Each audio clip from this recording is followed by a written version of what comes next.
Sobat Maestro, sesaat lagi kita akan bersama-sama mengikuti ibadah raya Minggu GPI Sukawarna. Selamat mendengarkan.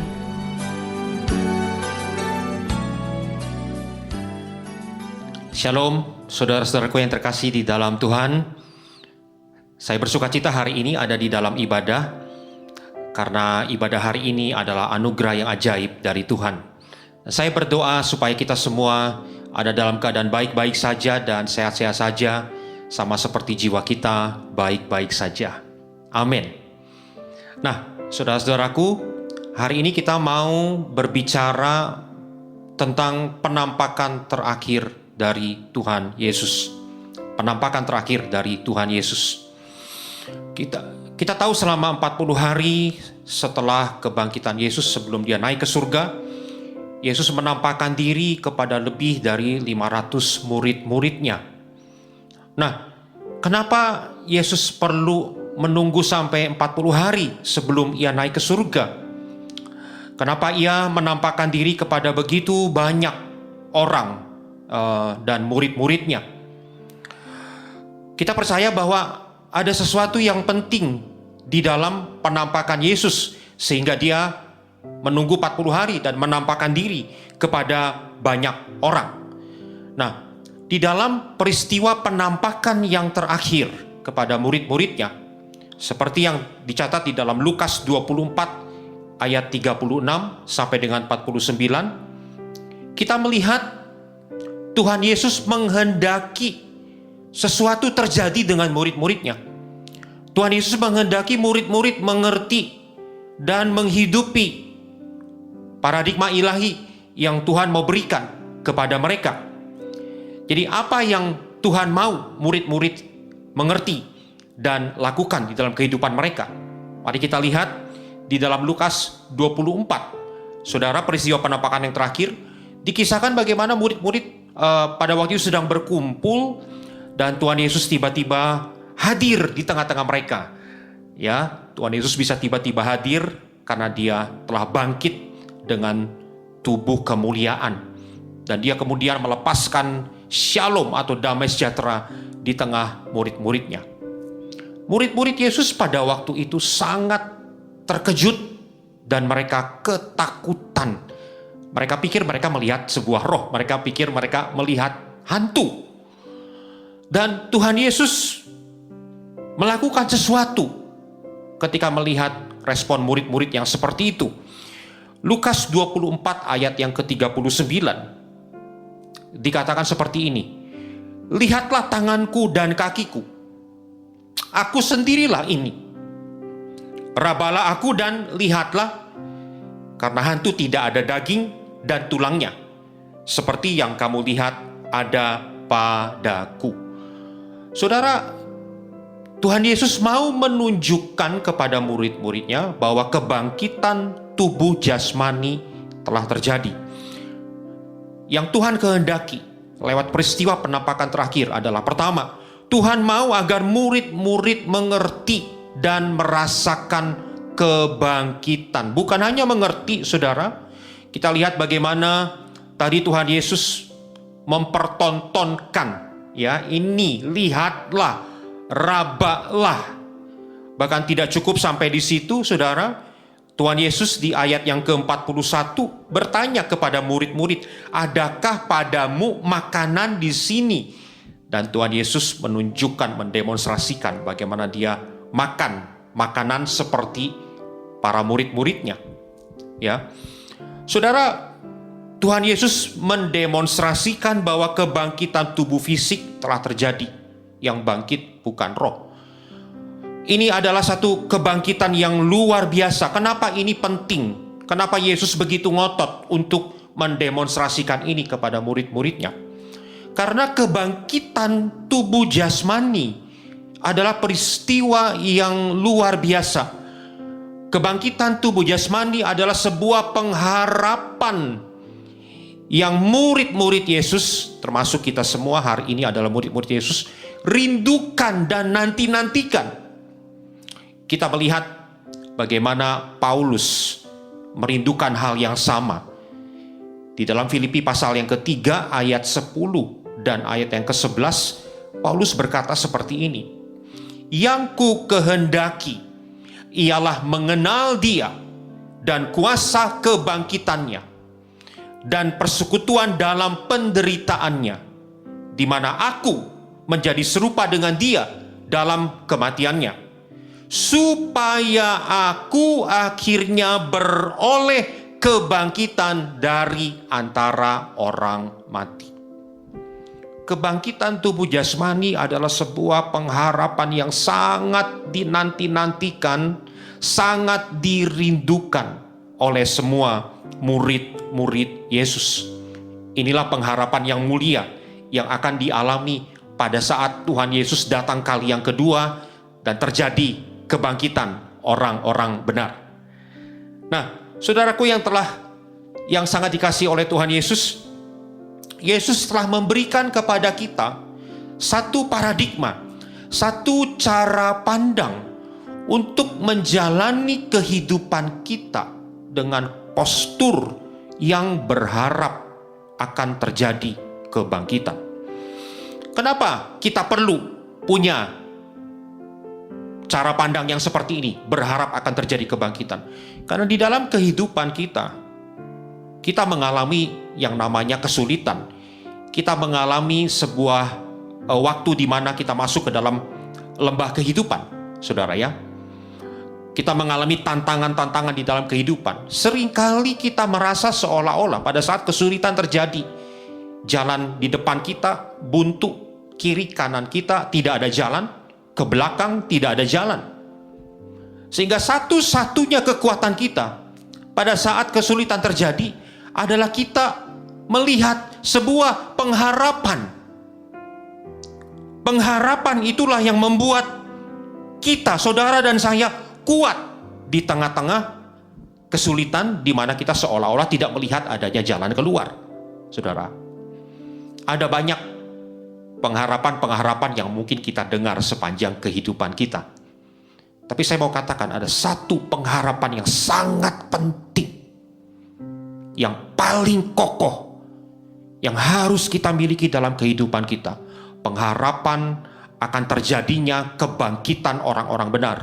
Pengharapan pada satu saat nanti saudara dan saya, kita akan mengalami kebangkitan tubuh jasmani, tubuh kemuliaan pada saat Tuhan Yesus datang kali yang kedua. Pada saat saya mengalami kesulitan di dalam hidup, seolah-olah tidak ada pertolongan pada saat itu, saudara ya. Seringkali pikiran kita buntu. Pada saat itu saya tutup mata dan merenung Tuhan. Saya mau merenungkan apa yang saya miliki di dalam Tuhan. Itu yang saya lakukan, saudara. Apa yang saya miliki di dalam Tuhan? Pengharapan. Ya, saya tidak mau pada saat kesulitan terjadi, seolah-olah saya ketemu jalan buntu. Saya pengen lihat ada selalu jalan. Dan itulah fungsi dari pengharapan. Wow, puji Tuhan, betapa luar biasa pengharapan yang Tuhan Yesus berikan kepada kita lewat kebangkitannya. Puji Tuhan. Nah, saudara, hal yang kedua, apa yang Tuhan Yesus mau murid-murid mengerti dan hidupi lewat peristiwa penampakan yang terakhir. Kita lihat di dalam Lukas 24 ayat yang ke-45. Ini yang Yesus lakukan. Lalu ia membuka pikiran mereka sehingga mereka mengerti kitab suci. Katanya kepada mereka, ada tertulis demikian, Mesias harus menderita dan bangkit dari orang mati pada hari yang ketiga. Dan lagi, dalam namanya berita tentang pertobatan dan pengampunan dosa harus disampaikan kepada segala bangsa, mulai dari Yerusalem. Saudara, apa yang Yesus lakukan? Tuhan mau agar murid-muridnya melihat Dia, melihat Yesus di dalam kitab suci. Tuhan mau agar murid-muridnya memahami misi Yesus seperti yang tertulis di dalam kitab suci. Ada banyak yang Yesus lakukan ketika Yesus menampakkan diri setelah kebangkitannya. Ia memulihkan Petrus, ya. Ia melepaskan damai sejahtera kepada murid-murid yang berkumpul. Ia memulihkan Thomas dari ketidakpercayaannya. Saudara, tapi dalam penampakan yang terakhir, saudara, ada satu hal yang terpenting yang Yesus lakukan, yaitu Yesus membuka pikiran murid-murid sehingga mereka bisa mengerti apa yang harus terjadi sesudah kebangkitan, sehingga mereka bisa memahami misi atau rencana Yesus di dalam dunia ini. Seluruh kitab suci menceritakan berita pertobatan dan pengampunan dosa yang harus disampaikan kepada seluruh bangsa. Itulah yang Yesus mau murid-murid mengerti dan hidupi, saudara.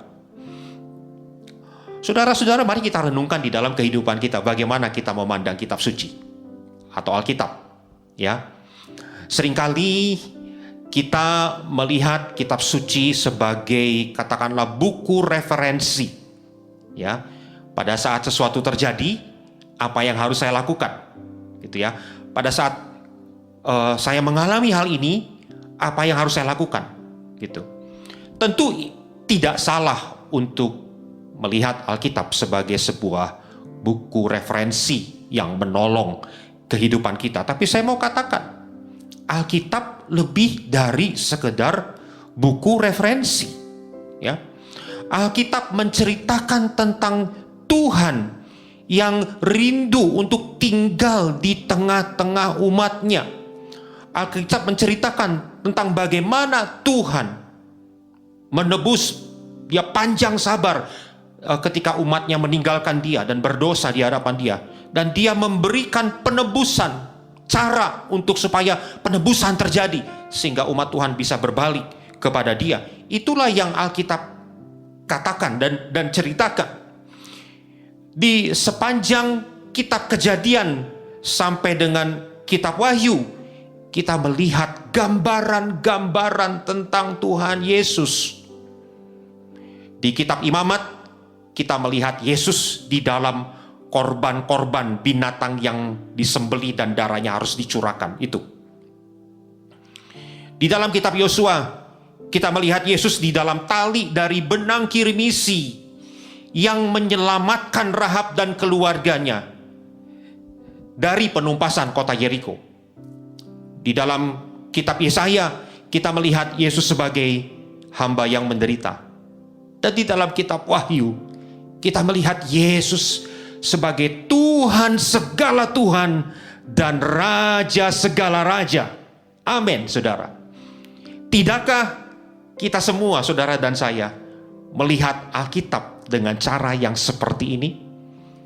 Itulah yang Tuhan Yesus mau lakukan kepada murid-muridnya.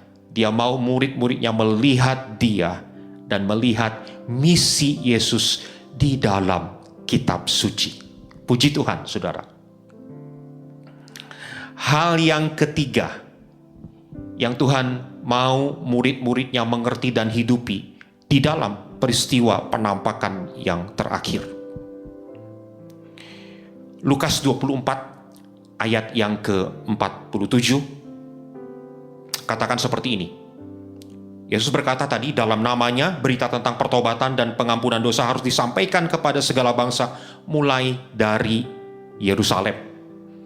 Dan kemudian ayat 48 katakan, kamu adalah saksi dari semuanya ini.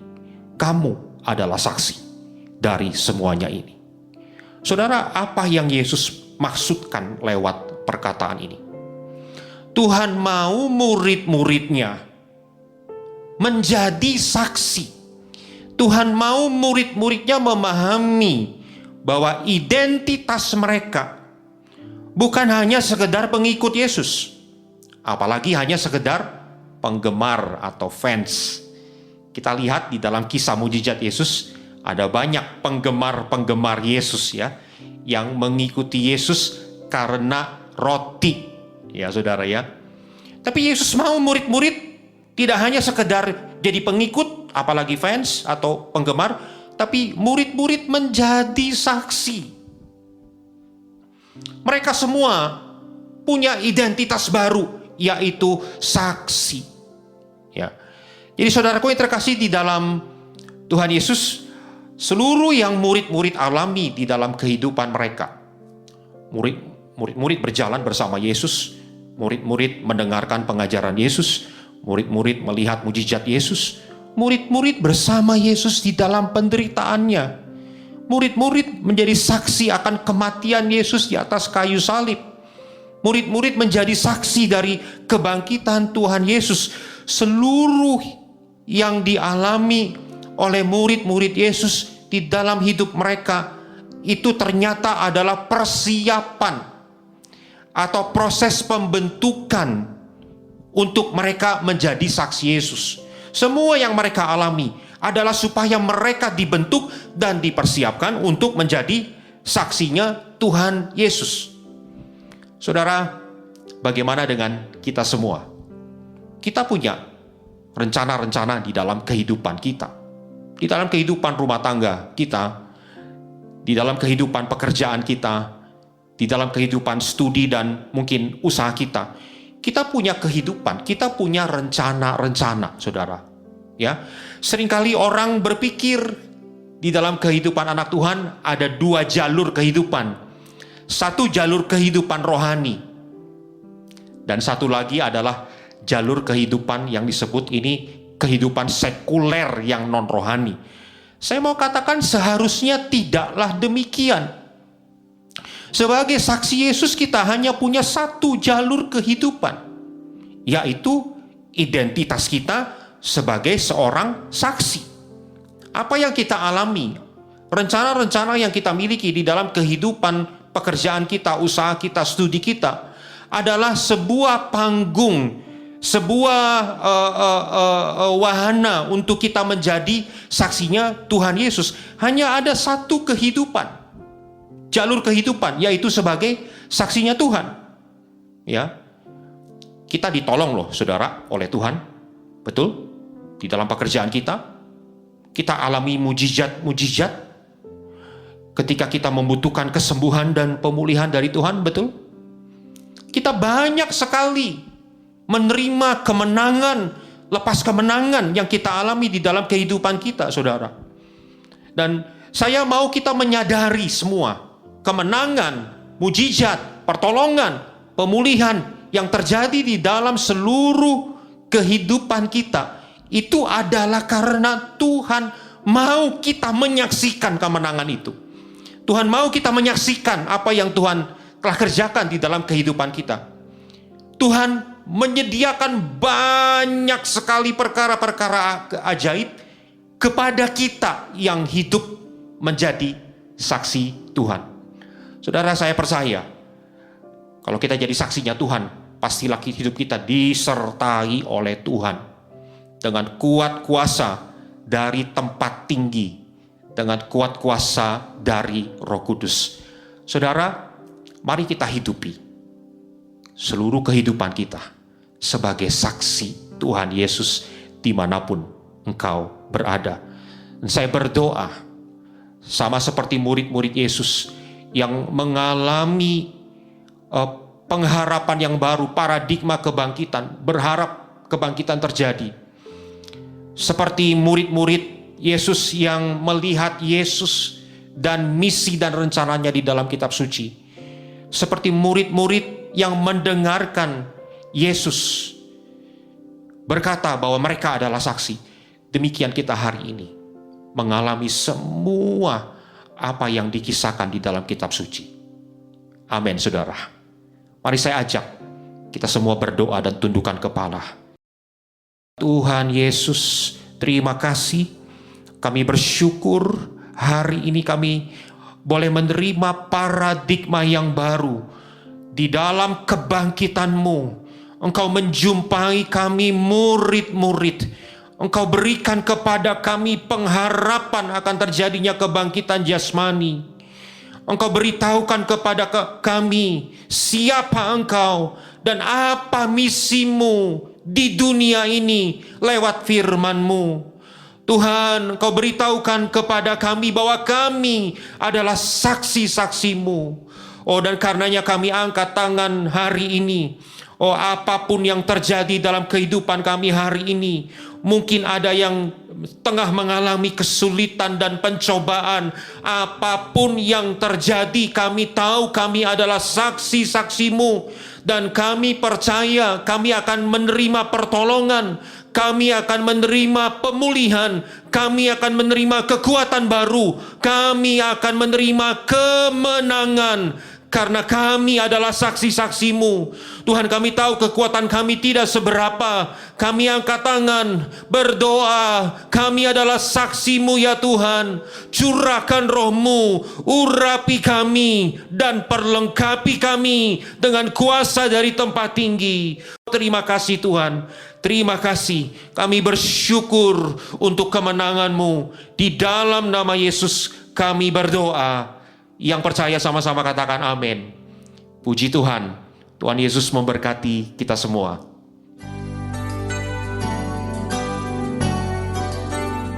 Sobat Maestro, Anda baru saja mengikuti ibadah raya Minggu GBI Sukawarna.